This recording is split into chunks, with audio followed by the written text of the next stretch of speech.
क्या आप जानते हैं कि परमेश्वर ने इंसान को क्यों बनाया? ऐसा क्या हुआ स्वर्ग में कि परमेश्वर ने इंसान को बना डाला? क्या आपको पता है कि आप इस धरती पर किस काम के लिए भेजे गए हैं? सदियों से लोग यही जानने की कोशिश करते आए हैं कि इंसान कहां से आया, इंसान को किसने बनाया, आखिर इंसान का इस धरती पर क्या मकसद है? क्या पैदा होना, पैसा कमाना, शादी करना, बच्चे पैदा करना, फिर मर जाना, क्या यही इंसान के जीने का मकसद है? इस बात का जवाब सिर्फ वही दे सकता है जिसने इंसान को बनाया हो, और इसके बारे में सिर्फ बाइबल में ही गहराई से लिखा है। ये बात उस समय की है जब परमेश्वर के दूत परमेश्वर की आराधना करते थे और उनका लीडर लूसीफर आराधना करने में उनकी अगुवाई करता था। अब लूसीफर के दिल में घमंड आया और उसने परमेश्वर के खिलाफ पाप किया और उसे स्वर्ग से निकाल दिया गया। लूसीफर को अब शैतान के नाम से जाना जाता है। लूसीफर कौन था और क्या करता था, इसके बारे में यहेजकेल अध्याय 28 उसकी 13 आयत में लिखा है, तू परमेश्वर की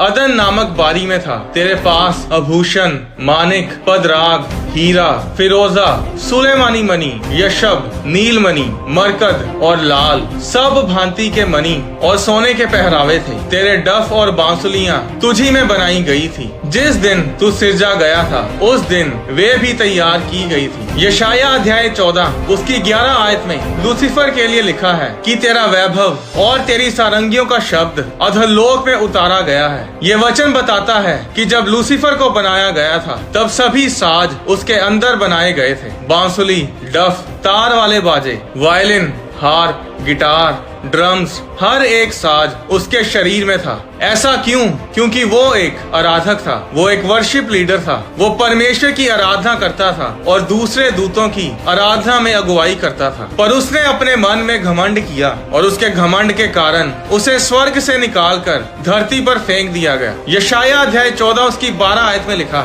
हे भोर के चमकने वाले तारे, तू कैसे आकाश से गिर पड़ा है। 13 आयत में लिखा, तू मन में कहता तो था, मैं स्वर्ग पर चढ़ूंगा, मैं अपने सिंहासन को ईश्वर के तारागण से अधिक ऊंचा करूंगा और उत्तर दिशा की छोर पर सभा के पर्वत पर विराजूंगा। मैं मेघों से भी ऊंचे ऊंचे स्थानों के ऊपर चढ़ूंगा, मैं परम प्रधान के तुल्य हो जाऊंगा, परंतु तू अधोलोक में उस गड्ढे की तह तक उतारा जाएगा। लूका अध्याय 10 उसकी 18 आयत में यीशु ने कहा, मैं शैतान को बिजली के समान स्वर्ग से गिरा हुआ देख रहा था। बाइबल बताती है कि लूसीफर के पाप के कारण उसे धरती पर फेंका गया। एक अभिषिक्त स्वर्गदूत, परमेश्वर की आराधना करने वाला दूत धरती पर गिरा दिया गया। अब धरती तबाह हो चुकी थी। अगर आप उत्पत्ति अध्याय 1 उसकी 1 आयत को पढ़ें तो उसमें लिखा है कि आदि में परमेश्वर ने स्वर्गों और पृथ्वी की सृष्टि की, पर 2 आयत में लिखा कि पृथ्वी बेडोल और सुनसान पड़ी थी। परमेश्वर ने पृथ्वी बेडोल नहीं बनाई थी। उत्पत्ति अध्याय 1 उसकी 1 आयत में परमेश्वर ने सब कुछ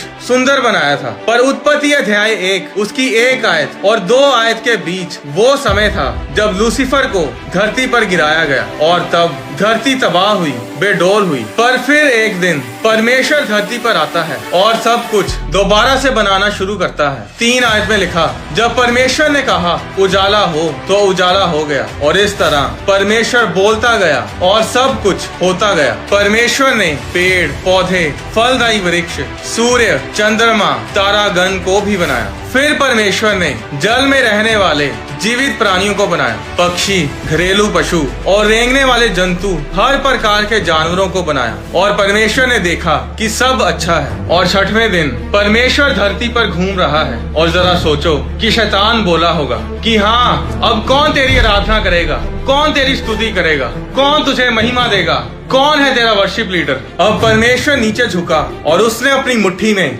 मिट्टी उठाई और एक मिट्टी का पुतला तैयार किया और उसमें अपनी सांस फूंकी और कहा, ये ले, ये है मेरा नया वर्शिप लीडर, ये मेरी आराधना करेगा। परमेश्वर ने कहा, मेरे पास मेरी आराधना करने वाले लोग हमेशा रहेंगे, जो मेरी महिमा करेंगे, मेरी स्तुति आराधना करेंगे, जो मुझे पुकारेंगे और मैं उन्हें उत्तर दूंगा। और हाँ सुन, ये मिट्टी का पुतला जिसमें मैंने अपनी सांस को फूंका है, जिसमें मैंने अपनी आत्मा को फूंका है, ये तेरा सर कुचलेगा। और आज भी परमेश्वर ढूंढता है उन सच्चे आराधकों को, उन ट्रू वर्शिपर्स को, जो परमेश्वर की महिमा, उसकी स्तुति आराधना करें और शैतान को शर्मिंदा करें। शैतान यानी लूसीफर हमेशा से चाहता था कि सब परमेश्वर को छोड़कर शैतान की आराधना करें। मत्ती अध्याय 4 उसकी 8 आयत में लिखा, फिर इब्लीस यानी शैतान यीशु को एक बहुत ऊंचे पहाड़ पर ले गया और सारे जगत के राज्य और उसका वैभव दिखाकर उससे कहा, यदि तू गिरकर मुझे प्रणाम करे, मेरी आराधना करे, तो मैं ये सब कुछ तुझे दे दूंगा। शैतान को अपनी आराधना करवाने की इतनी धुन सवार है कि उसने परमेश्वर के बेटे तक को भरमाना चाहा कि तू गिर कर मेरी आराधना कर। शैतान पहले एक अभिषिक्त स्वर्गदूत था, वो एक वर्शिप लीडर था, पर उसे स्वर्ग से निकाल दिया गया। और आज शैतान का यही मकसद है कि आपको परमेश्वर की आराधना करने से रोका जाए। शैतान का पहले भी यही मकसद था कि किस तरह दूसरों से अपनी आराधना करवाई जाए, और आज भी इसी काम में वो जुटा हुआ है और आने वाले समय में भी वो यही काम करेगा। इसके बारे में बाइबल में लिखा हुआ है कि भविष्य में क्या क्या होने वाला है। प्रकाशित वाक्य अध्याय 13 उसकी 4 आयत में लिखा, लोगों ने अजगर की पूजा की यानी शैतान की पूजा की, क्योंकि उसने पशु को अपना अधिकार दे दिया था और ये कहकर पशु की पूजा की, इस पशु के समान कौन है, कौन इससे लड़ सकता है। ये सब भविष्य के बारे में लिखा है कि भविष्य में शैतान के लोग पशु की पूजा करेंगे। पशु यानी बीस्ट, जिसकी छाप लोगों के दाहिने हाथ या उनके माथे पर आने वाले समय में लगाई जाएंगी। जब इजरायली लोग मिस्र देश से निकलकर कनान देश को जा रहे थे, तो रास्ते में लाल समुद्र आता है। उनके पीछे मिस्र देश की सेना खड़ी थी और सामने लाल समुद्र था, पर परमेश्वर ने उस समुद्र को 2 भाग किया और इजरायली लोग सूखी जमीन पर से उस लाल समुद्र को पार करके चले गए। अब जब मिस्र देश की सेना उनका पीछा करते हुए लाल समुद्र में से गुजरती है, तो समुद्र फिर से बंद हो जाता है और सारी सेना पानी में बह जाती है। उस समय मूसा और इजरायलियों ने यहोवा के लिए गीत गाया कि यहोवा महाप्रतापी ठहरा है, घोड़ों समेत सवारों को उसने समुद्र में पटक दिया है। और इसी भजन में वे ये भी कहते हैं कि हमारे परमेश्वर के समान कौन है, कौन उससे लड़ सकता है। और अंत के समय में शैतान भी इन्हीं शब्दों से लोगों द्वारा अपनी आराधना करवाएगा और वो कहेंगे कि इस पशु के समान कौन है, कौन इससे लड़ सकता है। शैतान हर उस आराधना को, हर उस महिमा को जो परमेश्वर को दी जाती है, उसे लेना चाहता है। वो नहीं चाहता कि आप परमेश्वर के लिए कुछ करें, वो नहीं चाहता कि आपके बच्चे परमेश्वर की आराधना करें। जरा सोचो कि परमेश्वर सिंहासन पर बैठा है और शैतानी लोग शैतान की आराधना कर रहे होंगे और बोल रहे होंगे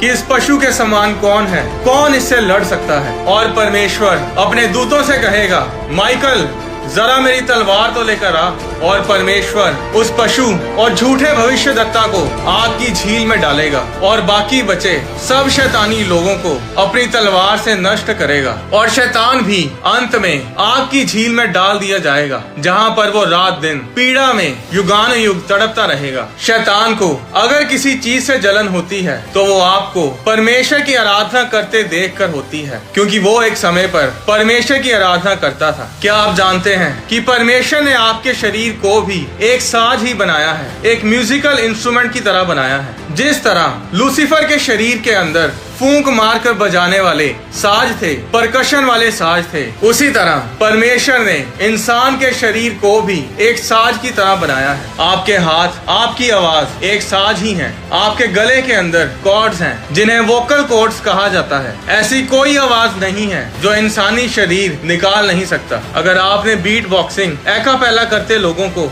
देखा हो, तो आपको ये पता होगा कि उन लोगों को किसी म्यूजिकल इंस्ट्रूमेंट की, किसी साज की जरूरत नहीं पड़ती। हर आवाज, चाहे वो बेस हो, स्नेर, हाई हैट, सिंथ हो, हर साज की आवाज वो अपने शरीर का इस्तेमाल करके निकाल लेते हैं। इंसान को इसीलिए बनाया गया था ताकि वो परमेश्वर की आराधना करे, वो परमेश्वर की वर्शिप करे। क्यों आज वर्शिप टीम में शैतान अटैक करता है? क्यों शैतान वर्शिप करने वालों के पीछे लगा रहता है? क्योंकि वो जलता है जब कोई परमेश्वर की वर्शिप करता है। वो शर्मिंदा होता है, उसकी बेइज्जती होती है, क्योंकि वो अपनी पदवी, वो अपनी ड्यूटी गवा चुका है और वो हमें उस पदवी पर देखकर सड़ता है। अगर आप एक वर्शिपर हैं, तो संभल कर चलना अपनी मसीही जिंदगी में, क्योंकि शैतान हर समय अवसर ढूंढता है कि कब किसी वर्शिपर को पाप में गिराए। और सबसे बड़ा हथियार जो शैतान इस्तेमाल करता है, वो है व्यभिचार। लड़के लड़की को आपस में फंसाकर उनकी जिंदगी तबाह करना। वो लड़के लड़कियों को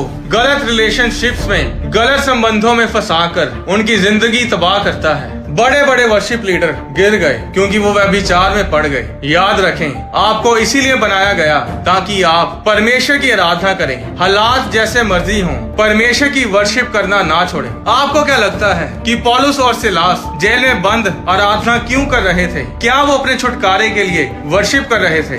नहीं, वो अपने छुटकारे के लिए नहीं, बल्कि परमेश्वर से प्यार करने की खातिर परमेश्वर की स्तुति आराधना कर रहे थे। हर चीज के लिए परमेश्वर का धन्यवाद कर रहे थे। भजन संहिता अध्याय 22 उसकी 3 आयत में लिखा कि परमेश्वर इजराइल की स्तुतियों के ऊपर विराजमान है। परमेश्वर स्तुति आराधना में रहता है। जहाँ जहाँ वर्शिप आराधना होगी वहाँ वहाँ परमेश्वर की हजूरी होगी, और जहाँ परमेश्वर होता है वहाँ पर छुटकारे और चंगियाइयाँ होती हैं। जब पौलुस और सिलास वर्शिप करने लगे तो परमेश्वर को उनके बीच जेल में आना पड़ा। जब परमेश्वर उस जेल में उतरा तो उनके बंधन खुल गए। इसके लिए उन्होंने प्रार्थना नहीं की थी कि परमेश्वर हमें छुड़ा, क्योंकि अगर उन्होंने जेल से रिहाई के लिए प्रार्थना की होती तो वो जेल के दरवाजों के खुलने पर वहाँ पर खड़े नहीं रहते, बल्कि झट से भाग जाते। पर वो कहीं नहीं गए और आराम से अपनी जेल के कमरे में बैठे रहे। आज लोग चाहते हैं कि वो अपनी समस्याओं से आजाद हों, अपनी बीमारी से चंगे हों, उन्हें प्रमोशन मिले,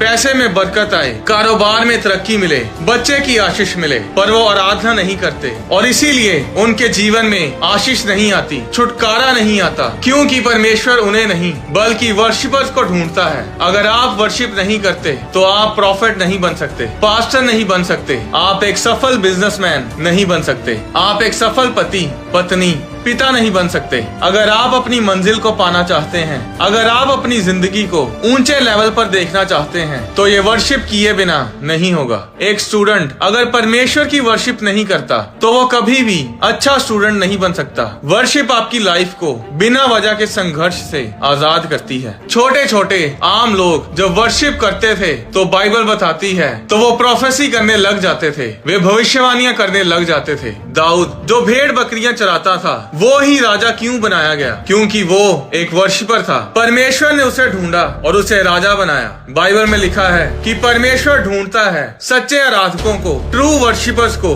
ताकि परमेश्वर उन्हें ऊंचा करे, ताकि वे उसकी महिमा करें और वे शैतान को शर्मिंदा करें। एक बात को अपने दिमाग में बिठा लें कि अगर आप प्रार्थना नहीं करेंगे, अगर आप वर्शिप नहीं करेंगे तो जिंदगी में कुछ भी अच्छा नहीं होगा। अगर चाहते हैं कि जिंदगी धरती पर स्वर्ग जैसी हो तो प्रार्थना और वर्शिप करना ना छोड़ो। परमेश्वर आपको आशीष दे।